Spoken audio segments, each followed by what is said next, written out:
Hello everyone, welcome to Beguniya academy. Beguniya একাডেমিতে তোমাদের সকলকে স্বাগত জানাই। তোমরা যেমনটাই থাম্বনেলে দেখতেই পাচ্ছ যে পোস্ট অফিসে গ্রুপ সি পদে কিন্তু অষ্টম থেকে শুরু করে মাধ্যমিক এবং তার থেকেও হায়ার কোয়ালিফিকেশন লেভেলে অ্যাপ্লিকেশান চলছে। এটা একেবারেই পার্মানেন্ট, অর্থাৎ সরকারি চাকরি। তো বেতন প্রায় 31,000-এর কাছে, ছেলে ও মেয়ে উভয়েই আবেদন করতে পারবে। তো চলো দেখি আজকের এই ভিডিওটা একেবারে ডিটেলসে, যেখানে তোমাদের প্রত্যেকটা পয়েন্ট ক্লিয়ার করব এবং তোমাদেরকে জানাবো যে ফর্ম ফিল আপটা কোথা দিয়ে শুরু হবে, কোথায় করতে হবে, অফলাইন নাকি অনলাইন, সমস্ত কিছু নিয়ে আলোচনা করব। কিন্তু তোমরা এই থাম্বনেলের প্রথম পেজেই দেখতে পাচ্ছ যে ফর্ম ফিল আপের লাস্ট ডেট হচ্ছে 31 মার্চ, অর্থাৎ এই মার্চ মাসের কিন্তু 31 তারিখে। তো চলো তাহলে আজকের সেশনটাকে শুরু করা যাক। হ্যালো এভরিওয়ান, ওয়েলকাম টু বেগুনি একাডেমি। তো চলো আজকের সেশনটা সেটা তো আমরা শুরু করছি। দেখো, ইন্ডিয়ান পোস্টে দারুণ সুযোগ, অর্থাৎ পোস্ট অফিসের মাধ্যমে নিয়োগ হতে চলেছে, যেখানে গ্রুপ সি পদে। তো গ্রুপ সি পদে নিয়োগ হবে। এখানের আবেদনের শেষ তারিখ তুমি দেখতেই পারছো তোমার ডান সাইডে স্ক্রিনে, যেখানে কিনা দেওয়া আছে কি না 31 মার্চ। এবং আবেদন পদ্ধতি অবশ্যই তোমরা জানো, যেহেতু ইন্ডিয়ান পোস্ট অফিসে, তো এটা আবেদন পদ্ধতি হবে স্পিড পোস্টের মাধ্যমে এবং সম্পূর্ণ অফলাইনে। তাহলে অফলাইনে কিন্তু আমাদের এখানে আবেদন হবে। তো আশা করছি বোঝা যাচ্ছে। পরবর্তী কোন তাহলে প্রতিষ্ঠান এই নিয়োগটা করছে, তোমরা সবাই জেনে গেছো ইতিমধ্যেই যে ইন্ডিয়ান পোস্ট নিয়োগ করছে। পরবর্তী পেজ তোমাকে আরো ক্লিয়ার করবে যে তুমি কি আবেদন করতে পারবে বা তুমি কি এলিজেবল এই আবেদন করার জন্য। দেখো পরবর্তী পেজ তোমাকে কি বলছে। পরবর্তী পেজ তোমাকে বলতে চলেছে আপনি কি আবেদন করতে পারবেন। সত্যিই কি তুমি আবেদন করতে পারবে? তাহলে তোমার আবেদন করার জন্য কি কি প্রয়োজন, বয়স সীমার লিমিট কি কিছু আছে, নাকি শিক্ষাগত যোগ্যতা কত প্রয়োজন। তো দেখো বাবু, এই স্লাইডটা তুমি একটুখানি ভালো করে মন দিয়ে খেয়াল করো। তুমি দেখতে পাবে যে আবেদন অবশ্যই তুমিও করতে পারবে। কেন বা তার কারণ কি? তার কারণ হচ্ছে শিক্ষাগত যোগ্যতা ন্যূনতম 8 পাস। আর এখনকার সময়ে 8 পাস তো কোনো ব্যাপারই নয়।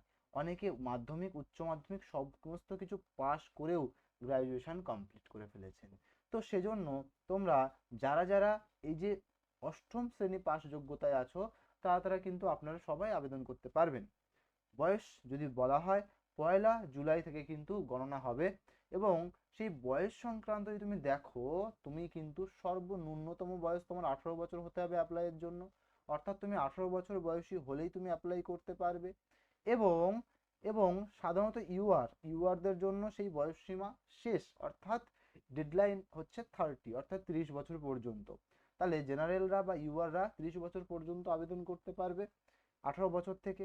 কিন্তু যেমনভাবে তোমরা জেনে থাকো যে এসসি এসটিদের জন্য ছাড় দেওয়া হয় বা ওবিসিদের জন্য, ঠিক তেমনই এখানেও আছে। ওবিসিদের জন্য 3 বছরের ছাড়, অর্থাৎ ওবিসিরা 33 বছর পর্যন্ত অ্যাপ্লাই করতে পারবে। এবং এসসি এসটিদের জন্য 5 বছরের ছাড়, অর্থাৎ এসসি এসটিরা 35 বছরের জন্য কিন্তু আবেদন করতে পারবে, মানে 35 বছর পর্যন্ত আবেদন করতে পারবেন। এবং সরকারি কর্মচারী, যদি কেউ সরকারি কর্মচারী হয়ে থাকে, তাহলে 40 বছর পর্যন্ত সে কিন্তু আবেদন করতে পারবে। তাহলে পুরোপুরি ডেডলাইনটা তোমাদেরকে একটা সুন্দরভাবে, হ্যাঁ, ডেডলাইনের মাধ্যমে বোঝানোর চেষ্টা করলাম। আশা করছি বুঝতে পেরেছো বা কোথাও কোনো রকম অসুবিধা হয়নি এটা বুঝতে। এবারে আবেদনের জন্য আমার কি কি জিনিস প্রয়োজন, এই কোয়ারিজটা তোমাদের মনে প্রচুর পরিমাণে চলে আসে। এবং শিক্ষাগত যোগ্যতা বা কাস্ট নিয়ে কোনো রকম কি কোনো গল্প আছে, বা এখানের যে ব্যাপারটা যে কাজবাজগুলো করতে হবে, তার জন্য কি অন্য কিছু কি প্রয়োজন আছে। চলো সমস্ত কিছু দেখে নিই, ঠিক আছে? চলো সমস্ত কিছু দেখে নিতে গেলে তোমার প্রথমে যেটা তোমার মাথায় রাখতে হচ্ছে সেটা হচ্ছে পরিচয়পত্র। তোমার পরিচয়পত্র কি লাগবে? পাসপোর্ট সাইজের রঙিন ছবি, অবশ্যই 3 থেকে 6 মাসের বেশি পুরনো নয়। 3 থেকে 6 মাসের বেশি পুরনো নয়, অর্থাৎ হায়েস্ট তোমার 6 মাস পুরনো হলেই হবে। 6 মাস পুরনো হলেও তুমি আবেদন করতে পারবে, কিন্তু যেন তার থেকে বেশি না হয়। অর্থাৎ 1 বছর আগেকার 1 বছর আগেকার কোনো ছবি দিয়ে তুমি অ্যাপ্লাই করবে না। আশা করছি বুঝতে পারবে। পরবর্তী, আধার কার্ড বা ভোটার কার্ড অবশ্যই যে কোনো একটির প্রয়োজন।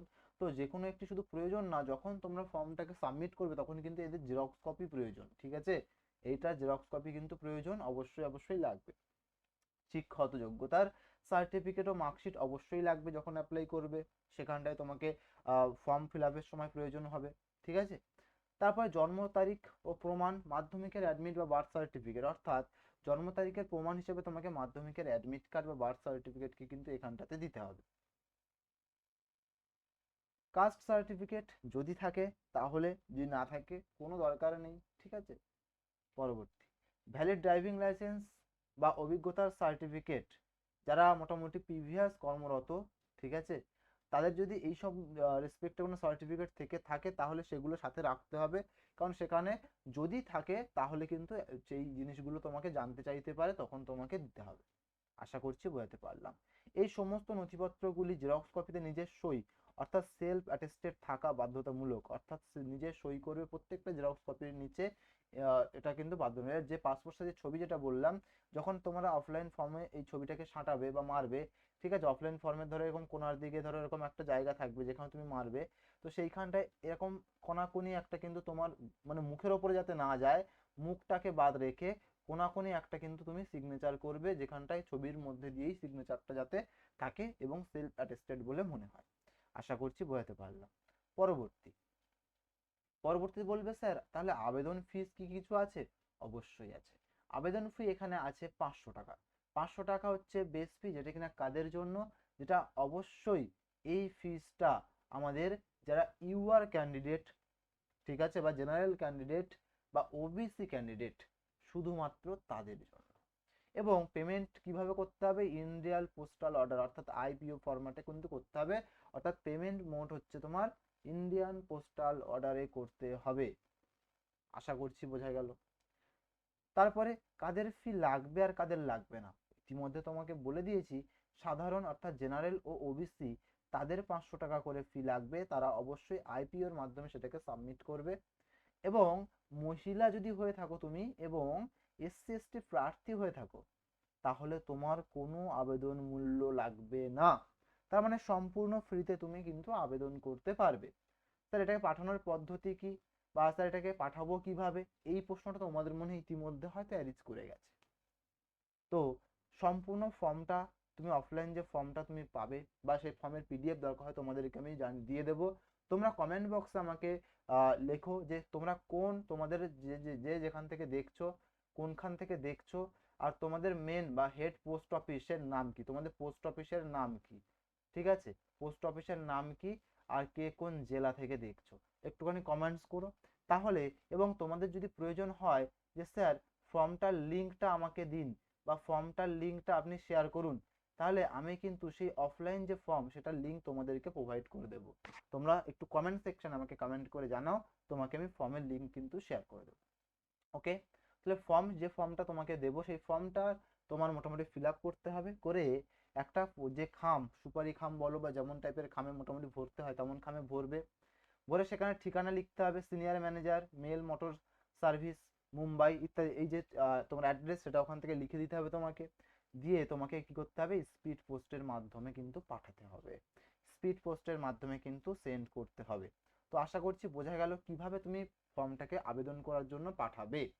এবার তুমি বলবে স্যার এ তো সব কিছুই তো হলো, তাহলে আমার কি করে সিলেকশন হবে? এখানে কি কোনো পরীক্ষা আছে? এখানে কোনো লিখিত পরীক্ষা হবে না, কোনো রকম কোনো লিখিত পরীক্ষা হবে না। সম্পূর্ণ দক্ষতার উপর ভিত্তি করে নিয়োগ হবে তোমাদের। তোমরা সবাই যেন পোস্ট অফিসে বেশিরভাগ ক্ষেত্রেই তোমরা দেখেছো বিভিন্ন বিভিন্ন পোস্টে, যেমন জিডিএস আইবিপিএম যাই বলো, সমস্ত পোস্টগুলোতে কি হয় না, মেরিটের ওপরে কিন্তু নিয়োগ প্রক্রিয়া চলে বা নিয়োগ হয় বা নিয়োগ সম্পন্ন হয়। ঠিক তেমনই এখানেও তাই, এখানেও তোমার স্কিল দক্ষতার উপরে ভিত্তি করেই কিন্তু নিয়োগটা হবে। এবং সেখানটাতে সেই দক্ষতার উপর ভিত্তি করতে গিয়ে ওরা ওদের হিসেবে রেখেছে ট্রেড টেস্ট স্টেপ অনে, অর্থাৎ যে কাজটা তুমি করতে চলেছো সেই কাজের উপর তোমার কতটা দক্ষতা আছে তার প্র্যাকটিক্যাল একটা পরীক্ষা নেবে, ঠিক আছে। এবং স্টেপ টুতে কি তোমার মেরিট লিস্ট জাজ করবে, অর্থাৎ ট্রেড ট্রেড টেস্ট তার সাথে শিক্ষাগত যোগ্যতা, এই দুটো নিয়েই তোমার মেরিট লিস্ট কিন্তু তৈরি হবে। তাই এই দুটো তোমার যদি একেবারে ঠিকঠাক ওরা পেয়ে যায় বা তোমাদের ট্রেড টেস্ট নিয়ে তোমার যদি মনে হয় যে তুমি এই কাজের জন্য দক্ষ, তাহলে তার তোমার মেরিট লিস্ট অনুসারে দুটোর মানে শিক্ষাগত যোগ্যতা অনুসারে তোমার মেরিট লিস্টটা কিন্তু ওরা পাবলিশ করবে। ওকে, তাহলে তুমি কিন্তু সিলেকশনটা পাবে। স্টেপ থ্রিতে কি করতে হবে? স্টেপ থ্রিতে ডকুমেন্ট ভেরিফিকেশনের পালা, আর কিছু নয়। মেরিট লিস্ট যেহেতু তোমার সিলেকশন তোমার হয়ে গেল, তাহলে তুমি এবার শুধু ডাক পাওয়ার অপেক্ষা। অর্থাৎ এবার তোমাকে ডেকে প্রার্থীদের আসল নথিপত্র যাচাই করবে। অর্থাৎ তোমার যে সমস্ত ডকুমেন্টগুলো তুমি দিয়েছো বা সাবমিট করেছো, বা যে কোনো ডকুমেন্টের যে নম্বরগুলো তুমি ফর্মে আপলোড করেছো বা ফর্মে দিয়েছো, সেগুলো সঠিক কিনা, আদৌ তুমি এই যদি এসসি ক্যাটাগরি কোনো কিছু দিয়ে থাকো, আদৌ তুমি এসসি ক্যাটাগরির মধ্যে আছো কিনা, তার সার্টিফিকেট আছে কিনা, সমস্ত কিছু নিয়ে ডিটেলসে যাচাই করার প্রক্রিয়া এবারেই, এবং এরপরেই হচ্ছে তোমার ফাইনাল সিলেকশন। তো এই হচ্ছে ব্যাপার। তাহলে এক নজরে আমরা যা বললাম একটু দেখে নিয়ে আমরা তাহলে কি কি বললাম। বলেছে কে তারা নিয়োগ করছে, আমাদের নিয়োগ প্রক্রিয়া করছে কে, বলবে স্যার অর্গানাইজেশনের নাম হচ্ছে ইন্ডিয়ান পোস্ট, পদের নাম কি স্কিল আর্টিজান অর্থাৎ গ্রুপ সি, এটুকুই মনে রাখো তাহলেই হবে। ঠিক আছে, যোগ্যতা কি অষ্টম শ্রেণী পাস থেকে তুমি যতদূর পর্যন্ত পড়াশোনা করেছো তুমি অ্যাপ্লাই করতে পারবে, কিন্তু 30 বছর পর্যন্ত, 18 থেকে 30 বছর পর্যন্ত, এই দেখো পরবর্তীতে দেওয়া আছে 18 থেকে 30 বছর পর্যন্ত। এবং তোমরা যেমন জানো ওবিসিদের 3 বছর, এসসি এসটিদের 5 বছর ছাড়, তেমনই আছে।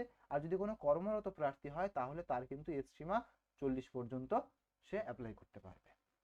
আবেদনের মাধ্যম অফলাইনে স্পিড পোস্টের মাধ্যমে তোমাকে পাঠাতে হবে। আবেদন ফি 500 টাকা, কিন্তু মহিলা বা এসসি এসটি ক্যান্ডিডেটদের জন্য কোনো রকম ফি বা আবেদন পদ্ধতির জন্য কোনো রকম মূল্য দিতে হবে না। পেমেন্ট মোড অবশ্যই আইপিও অর্থাৎ ইন্ডিয়ান পোস্টাল অর্ডারে পাঠাতে হবে। ঠিক আছে, নির্বাচন পদ্ধতি ট্রেড টেস্ট, কোনো লিখিত পরীক্ষা নেই, শুধুমাত্র ট্রেড টেস্ট হবে এখানটাতে।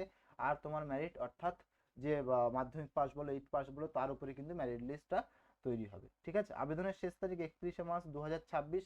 তোমরা বুঝতেই পারছো হাতে আর বেশি সময় নেই, তাই আর দেরি করবে না, সবাই আবেদন করবে। ঠিক আছে, এটা সম্পূর্ণ স্থায়ী চাকরি, সরকারি চাকরি, শুধু চাকরি নয় সরকারি চাকরি। তোমরা নিশ্চয়ই অবশ্যই তোমরা কমেন্ট বক্সে জানাবে যে তোমরা ফর্মের লিঙ্ক চাও কি চাও না। তোমরা ফর্মের লিঙ্ক বা ফর্ম যেটা তোমাদের অ্যাপ্লাই করার জন্য ফিল করতে হবে সেটা চাও কিনা কমেন্ট সেকশনে আমাকে জানাও।